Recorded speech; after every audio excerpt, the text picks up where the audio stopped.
ایک واقعہ سنا رہے تھے کہ مولانا سبت حسن جو زمانے کے بڑے علماء میں شمار ہوتے تھے انڈیا کے، ایک دفعہ اپنے تلامذہ تمام شاگردوں کے ساتھ بیٹھے ہوئے تھے،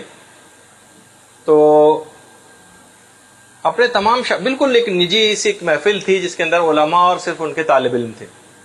کہا کہ اگر تم لوگ سند اور حوالہ نہ پوچھو تو میں ایک حقیقت کو واضح کروں گا۔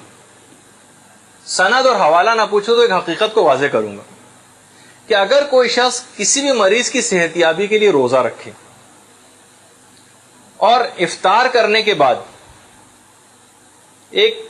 دعا مانگتا ہوا بستر پر جائے اور پھر اس دعا کو مانگ کر سو جائے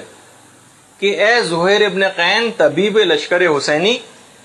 اس بیماری کی دوا مجھے بتا دیجیے، تو جب وہ سوئے گا تو خواب میں کوئی بزرگ اس کو اس بیماری کی شفا یابی کے لیے نسخہ بتا دیں گے۔ طلبہ نے بہرحال سنا اس کو، سب نے گھر جا کر اپنے اپنے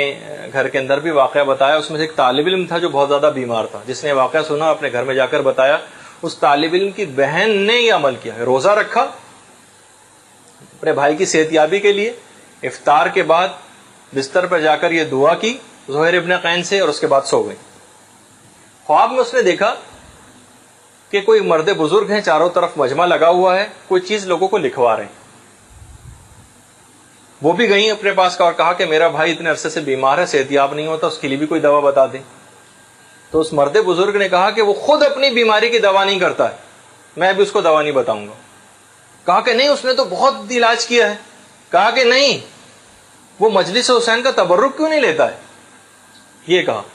اب ان کی آنکھ کھل گئی، وہ فوراً اٹھی، اپنے بھائی کو جا کر اس نے جگایا۔ بھائی نے کہا واقعی دینی طالب علم ہوں، لیکن بعض اوقات جب مجلس کے اختتام پر لوگوں کا اتنا رش ہوتا ہے تو مجھے اس رش میں جا کر تبرک لینا عجیب سا لگتا ہے کہ میں جا کر لوں، لیکن آئندہ سے اب جی تم نے خواب دیکھا ہے تو میں چاہے بدقت ہی صحیح لیکن میں جا کر اس کو ضرور حاصل کروں گا۔ اس کے بعد کہہ رہے ہیں کہ اس نے جا کر، چاہے وہ بدقت ہی رش میں لگ کر ہی کیوں نہ صحیح، لیکن احترام کے ساتھ کہ اس کی نگاہ میں گویا کہ وہ ایک وقت اس کی کم ہو گئی تو اس نے جا کے تبرک کو لیا اور استعمال کیا، اور اس کے بعد وہ مکمل طور پر صحت یاب ہو گیا۔ درود بھیج دیجیے محمد۔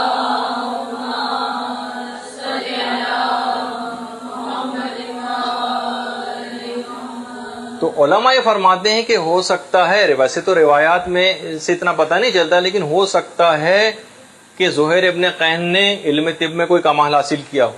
اور کہا کہ اگر ایسا ہوا بھی تھا تو اب تو زہیر میدان کربلا ہی میں دفن ہے، اور خاک شفا میں مدفون ہونے کی وجہ سے اب تو ان کے اندر یہ صلاحیت اور بڑھ چکی کہ وہ کسی کو بھی شفا یابی اور صحت عطا کر سکتے ہیں۔ تو بہرحال اس واقعے کو بیان کرنے کے بعد جب سب لوگوں نے یہ واقعہ بیان کیا تو اس کے بعد وہاں سے ایک رسالہ چھپتا تھا لکھنؤ سے، الوائس کے نام سے۔ اس پورے واقعے کو اس کے اندر شائع کیا گیا، اور اس کے بعد آغا مہدی لکھنوی جی ایک کتاب بھی انہوں نے لکھی ہے، اس کے اندر کہا کہ میں نے اپنے ایک مریض کی صحت یابی کے لیے اس انداز سے روزہ رکھا، اور اس کے خواب میں مجھے اس طرح کا ایک نسخہ بتایا گیا جو میں نے اپنے مریض پر آزمایا اور اس کو مکمل شفا یابی اس سے حاصل ہوئی۔ اس واقعے کے بعد جب یہ الوائس کے اندر چھپ گیا تھا یہ مضمون، تو اس کے بعد جن طبیبوں نے اپنے مریضوں کے لیے اس نسخے، اس بات کو، اس عمل کو کیا،